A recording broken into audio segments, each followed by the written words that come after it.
Hey, salut à tous, c'est Poulet Intellectuel. Et alors aujourd'hui dans cette vidéo, vous allez apprendre des trucs fabuleux sur l'ADN. Allez, c'est parti. Saviez-vous que l'ADN de banane est 50% similaire à celui de l'ADN humain? Bon, c'est vrai que la banane n'a pas vraiment un ADN comme les êtres vivants, mais elle a des genres de gènes. Et si on compare la séquence de ces gènes à la séquence de l'ADN humain, c'est 50% similaire. C'est pour ça que la banane est aussi un aliment qui fournit beaucoup d'énergie. Comme sa séquence de gènes est 50% similaire à la nôtre, en mangeant un tel fruit, elle nous apporte beaucoup d'éléments nutritifs dont nous avons besoin. Mais si on réfléchit un peu, 50% similaire, c'est rien du tout. En fait, par rapport à l'ADN, quand c'est 50% similaire, c'est vraiment très peu. En fait, entre nous et la banane, il n'y a presque rien de similaire. Par exemple, prenons un chiffre. Imaginez qu'un gramme d'ADN peut contenir 100 milliards d'informations. 50% de 100 milliards, c'est 50 milliards. Ça voudrait dire que si on compare les gènes de la banane qui sont à 50 milliards similaires à ceux de l'humain, l'être humain a quand même 50 milliards d'informations de gènes en plus que la banane.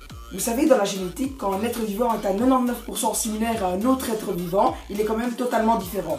Parce que même 1% de différence dans l'information génétique peut changer tout. Parce que 1% d'information génétique peut contenir des millions, voire des milliards d'informations. Vous savez, l'ADN est une des plus grandes machines au monde. On pourrait même le comparer à un mini-ordinateur des plus puissants et des plus complexes. Un ordinateur des plus puissants au monde peut environ contenir 50 000 informations et il peut en gérer une cinquantaine, voire une centaine en même temps. Mais cet ordinateur-là en question n'est rien comparé à la complexité de l'ADN.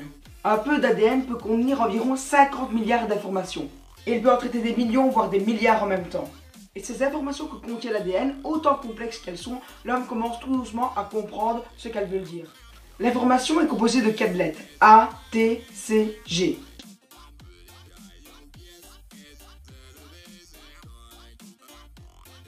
Ces 4 lettres vont se répéter à chaque fois pour former des fréquences. Et ces lettres, A, T, C, G, vont être très bien mises pour qu'elles forment un certain ordre pour donner une information. Imaginez maintenant un bras d'ADN où il y a 2 milliards de séquences.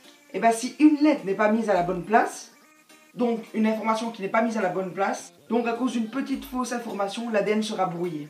Là on voit vraiment que l'ADN est vraiment très complexe et tous ces codes sont très précis et maintenant on connaît juste 1/1000e de l'ADN. Il y a encore beaucoup de choses à découvrir sur cette mini-machine. Parce que quand on se dit c'est elle qui va donner toutes les informations au corps, ce sont aussi des mini-dirigeants parce qu'elles vont dire à certaines bactéries d'aller au cerveau, d'autres d'aller sur les muscles, d'autres d'aller sur le foie et ainsi de suite. En conclusion, l'ADN est une machine très complexe qui équivaut à des milliards d'ordinateurs. Vous voyez, quand vous écrivez un message sur votre GSM et qu'il y a une faute d'orthographe, et bien le GSM va la corriger. Et bien l'ADN c'est la même chose, enfin c'est plutôt le GSM qui est comme l'ADN. Parce que l'ADN, quand il y a un petit bug dedans qui n'est pas là depuis la naissance comme je vous ai dit dans l'exemple passé, mais qui vient à la suite de son existence, ben l'ADN qui compte des milliards d'informations va détecter l'erreur et va aller la corriger. Oui, en plus d'être un dirigeant, c'est un traducteur hyper complexe. Et aussi on pourrait parler de la méthode, comment l'ADN se multiplie, mais ça c'est encore plus complexe. Et même quand l'ADN va se multiplier, donc va se reproduire entre guillemets, toutes les informations vont se copier-coller.